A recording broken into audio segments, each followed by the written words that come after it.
Math care চ্যানেলের পক্ষ থেকে সকলকে সুস্বাগতম। আশা করি তোমরা প্রত্যেকেই ভালো আছো। আজকে রায় ও মার্টিন সম্পাদিত প্রশ্ন বিচিত্রা 2024-এর তৃতীয় পর্যায়ক্রমিক মূল্যায়নের গণিতের যে প্রশ্নপত্রগুলি দেওয়া আছে, আজকে তার 19 নম্বর স্কুল শিলিগুড়ি বরদাকান্ত বিদ্যাপীঠ এইচএস এই স্কুলের একের দাগের প্রশ্নটি খুবই সহজ সরল পদ্ধতিতে সমাধান করে দেখাবো। তাই ভিডিওটি প্রথম থেকে শেষ পর্যন্ত মনোযোগ সহকারে দেখে অঙ্কগুলি বোঝার চেষ্টা করবে। আর যারা চ্যানেলটিতে নতুন তাদেরকে বলবো অবশ্যই সাবস্ক্রাইব করে পাশে থাকবে এবং বেল আইকনটি দাবিয়ে নোটিফিকেশান অল করে রাখবে, যাতে করে এই ধরনের লেটেস্ট ভিডিও সবার আগে সবার প্রথম তুমি পেতে পারো। আর যারা আগের থেকেই চ্যানেলটিকে সাবস্ক্রাইব করে রেখেছো তাদেরকে অসংখ্য অসংখ্য ধন্যবাদ। তো চলো শুরু করে দিই আজকের ভিডিও। প্রথমেই দেখো একের দাগের একের অঙ্ক, LX কে হিন্দু আরবিক সংখ্যায় লেখো। তাহলে LXটি রোমান সংখ্যায় লেখা আছে, তাকে হিন্দু আরবিক সংখ্যায় লিখতে হবে। দেখে নাও কিভাবে হয়।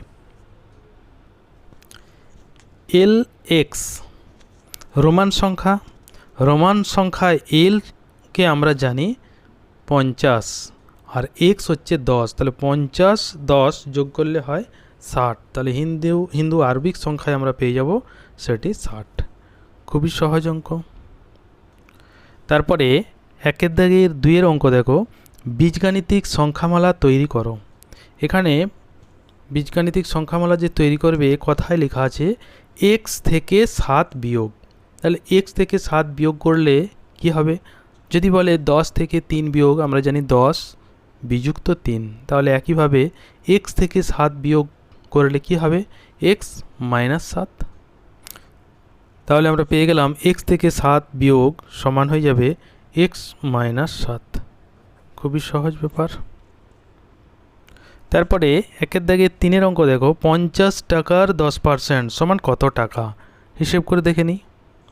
দেখো এখানে আছে 50 টাকার 10%। এই যে 50 টাকার টাকা এর গণিতের ভাষায় এর সমান আমরা জানি গুণিত। তাহলে 50 গুণিত 10%, তাকে যদি আমরা সামান্য ভগ্নাংশে পরিণত করি তাহলে 100 দিয়ে ভাগ করে দেবো। তাহলে 10/100 এত টাকা। এবার এটা সরল করে দিলে পেয়ে যাব কত টাকা হবে। 0 0 প্রথমে কাটলাম, এই 0 0 কাটলাম, তাহলে কি পড়ে থাকলো? 5। তাহলে 50 টাকার 10% সমান আমরা পেয়ে গেলাম 5 টাকা। খুবই সহজ অঙ্ক। তারপরে একের দাগে চারের অঙ্ক, 0.05 সেমি সমান কত মিটার? তাহলে সেন্টিমিটার থেকে মিটার করতে হবে। কিভাবে করব দেখো। প্রথমে দেখে নাও, কিলোমিটার, হেক্টোমিটার, ডেকামিটার, মিটার। মিটারের পর থেকে আমরা লিখেছি, যেহেতু মিটার সেন্টিমিটার মধ্যে সম্পর্কটি দেওয়া আছে। মিটারের পর ডেসিমিটার, তারপর সেন্টিমিটার। এই যে মিটার থেকে ডেসিমিটারে যেতে গেলে এক ঘর যেতে হচ্ছে, অর্থাৎ 10 দিয়ে গুণ করতে হবে। একইভাবে ডেসিমিটার থেকে সেন্টিমিটার গেলে 10 দিয়ে গুণ করতে হবে আবার এক ঘর। তাহলে মিটার থেকে যদি সেন্টিমিটারে যায় 10 10 100 দিয়ে গুণ করতে হবে মিটার থেকে সেন্টিমিটারে গেলে। একইভাবে এবার যখন সেন্টিমিটার থেকে মিটারে আসবো তাহলে 100 দিয়ে ভাগ করতে হবে।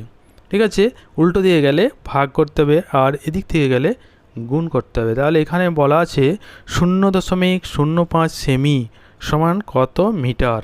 তাহলে 0 সেন্টিমিটার থেকে মিটারে আসছি, তাহলে আমাকে ভাগ করতে হবে। 0.05 সেমি আছে, তাকে আমরা 100 দিয়ে ভাগ করে দেবো। ভাগ করলে পেয়ে যাব মিটার। এইবার ভাগের সময় কি হয়, একের গায়ে যেহেতু শূন্য আছে দুটি, তাহলে দশমিক বাম দিকে 2 ঘর সরে যাবে। 1 2 আগে থেকেই আছে, আরও 2 ঘর, অর্থাৎ আরও দুটি শূন্য দিয়ে আমি দশমিক বসিয়ে দেবো। দশমিকের আগে একটি শূন্য দিলাম। এখান থেকে 2 ঘর যদি সরে যায়, 2 ঘর মানে দুটি শূন্য দিতে হবে। দুটি শূন্য দিলাম, আগের থেকে আরেকটি শূন্য ছিল, এই 5টিও থাকলো। তাহলে 0.005 মিটার। খুবই সহজ অঙ্ক। শুধুমাত্র এই ট্রান্সফরমেশন অর্থাৎ মিটার থেকে সেন্টিমিটার, ডেসিমিটার বা ডেসিমিটার থেকে সেন্টিমিটার বা ডেসিমিটার থেকে মিটার, এইগুলো শুধু জেনে রাখতে হবে ঠিক করে। তারপরে 1-5 অঙ্ক দেখো, 0.272কে সামান্য ভগ্নাংশে প্রকাশ করো। তাহলে এটিকে ভগ্নাংশে প্রকাশ করব, কিভাবে করছি দেখে নাও। এই দশমিক সংখ্যাকে ভগ্নাংশে পরিণত করার নিয়ম আমরা জানি। প্রথমেই একটি লাইন টানবো, অর্থাৎ এইটিকে লব এবং হরে লিখতে হবে। দশমিক বাদ দিয়ে যা আছে সংখ্যাটি প্রথমে আমাকে লিখে দিতে হবে। এখানে যেহেতু শূন্য আছে তাহলে শূন্যটি লেখার দরকার নেই। 272 নিচে 1-এর গায়ে 0 দিয়ে ভাগ করব। শূন্য কতগুলি দেব? দশমিকের পরে যতগুলি অঙ্ক থাকবে, এখানে 1, 2, 3টি আছে, তাহলে 1-এর গায়ে 3টি 0 দিয়ে ভাগ করে দিলাম। এইবার এটিকে কাটাকাটি করে একটু ছোট করব। প্রথমেই 4 দিয়ে কাটি, 4 6 24, 3 থাকে, 4 8 32। তারপর এখানে 4 দিলে 4 2 8, 2 থাকে, 4 5 20, 0। আবার এটিকে 2 দিয়ে কাটলে 2 3 6, 2 4 8, 2 1 2, 2 2 4, 1 থাকে, 2 5 10, সমান হয়ে গেল 34/125। তাহলে ভগ্নাংশে পরিণত হয়ে গেল, সামান্য ভগ্নাংশে। ঠিক আছে। তারপরে 1-6 অঙ্ক, -25 মিটার উপরে ওঠা রাশিটির বিপরীত রাশিটি লেখো। তাহলে -25 মিটার উপরে ওঠা, তার বিপরীত রাশিটি কি হবে দেখো। তাহলে এখানে দেওয়া আছে -25 মিটার উপরে ওঠা, এর বিপরীত রাশি হবে, তাহলে এর বিপরীত রাশি হবে -25 মিটার উপরে ওঠা। এই উপরের বিপরীত যদি আমরা বসিয়ে দিই তাহলে কিন্তু বিপরীত হয়ে যাবে। তাহলে এটাকে আমরা লিখতে পারি -25 মিটার উপরের বিপরীত নিচে নিচে নামা। তাহলে পেয়ে গেলাম -25 মিটার নিচে নামা। এরপর দেখো -25 মিটার নিচে যদি নামি, তাহলে নিচে নামলে 25 মিটার নিচে নামবো নিচের দিকে। এবার যদি -25 মিটার, কারণ এই দিকে যদি প্লাস যায় মাইনাস তো উপরের দিকে হবে, তাহলে কি পাবো? -25 মিটার নিচে নামা, এর অর্থ হচ্ছে 25 মিটার উপরে ওঠা। তাহলে তার বিপরীতটা আমরা পেয়ে গেলাম, সমান 25 মিটার উপরে ওঠা। তাহলে এখান থেকে আমরা পেয়ে গেলাম এর বিপরীত রাশি -25-এর বিপরীত সংখ্যা +25, বসিয়ে দিলে কিন্তু তার বিপরীত রাশিটি পেয়ে যাব। ঠিক আছে। তারপরে দেখো 7-এর অঙ্ক, যে অনুপাতের পূর্বপদ সমান উত্তরপদ তাকে কি অনুপাত বলে? অনুপাত আমরা জানি 3 রকমের হয়। পূর্বপদ উত্তরপদ যদি সমান হয় সেটি একটি অনুপাত। পূর্বপদ বড়, উত্তরপদ ছোট হতে পারে। পূর্বপদ ছোট, উত্তরপদ বড় হতে পারে। পূর্বপদ যদি বড় হয়, উত্তরপদ যদি ছোট হয়, তাকে বলা হয় গুরু অনুপাত। পূর্বপদ যদি ছোট হয়, উত্তরপদ যদি বড় হয়, তাকে বলা হয় লঘু অনুপাত। এবং পূর্বপদ এবং উত্তরপদ যদি উভয়ই সমান হয়, তাকে বলা হয় সাম্যানুপাত। এইখানে যেটি দেওয়া আছে, যে অনুপাতের পূর্বপদ এবং উত্তরপদ সমান, তাকে তাহলে বলা হয় সাম্যানুপাত। তাহলে যে অনুপাতের পূর্বপদ সমান উত্তরপদ তাকে বলা হয়, তাকে সাম্যানুপাত বলা হয়।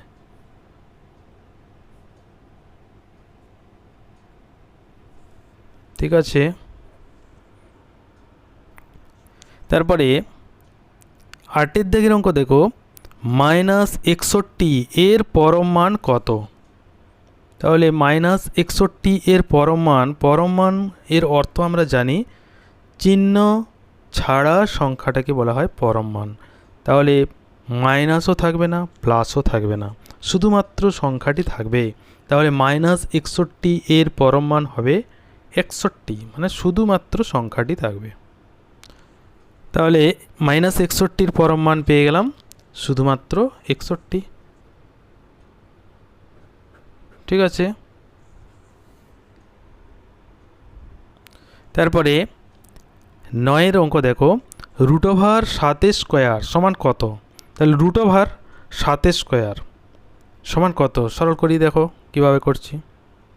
তাহলে দেখো √7 স্কোয়ার, তাহলে রুট ওভারের ভিতরে 7 স্কোয়ারকে আমরা লিখতে পারি 7 গুণিত 7, তাহলে দুটি 7ই হচ্ছে 7 স্কোয়ার বা 7 7 49।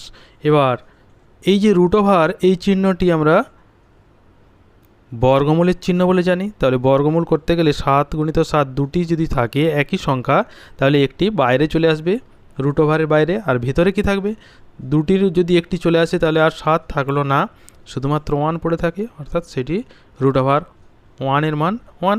তাহলে এইটা পেয়ে গেলাম আমরা 1, অর্থাৎ জোড়া থেকে একটি রুট ওভারের বাইরে আসে, এখানে 1 জোড়ায় আছে তাই 7টি বাইরে চলে আসবে।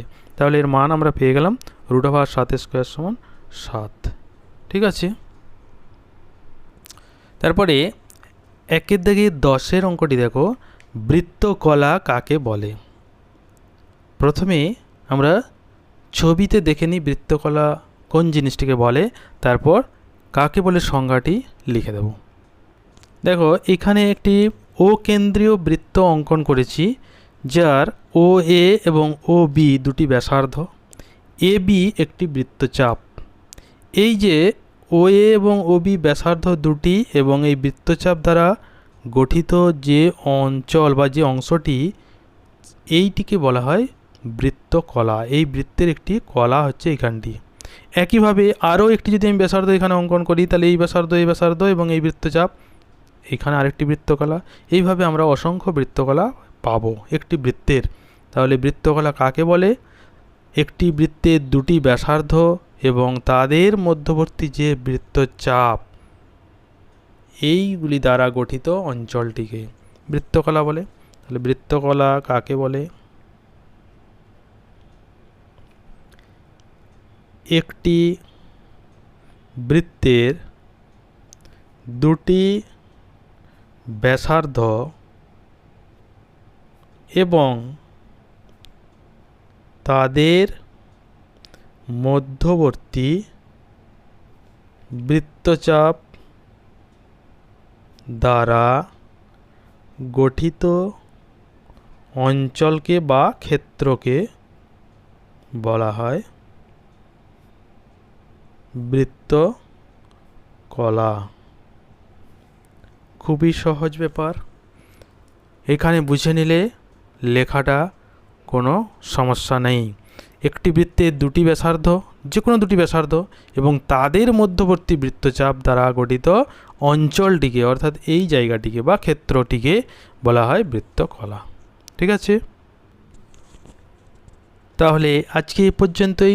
ভিডিওটি প্রথম থেকে শেষ পর্যন্ত মনোযোগ সহকারে দেখার জন্য সকলকে অসংখ্য ধন্যবাদ। সবাই ভালো থাকবে, সুস্থ থাকবে।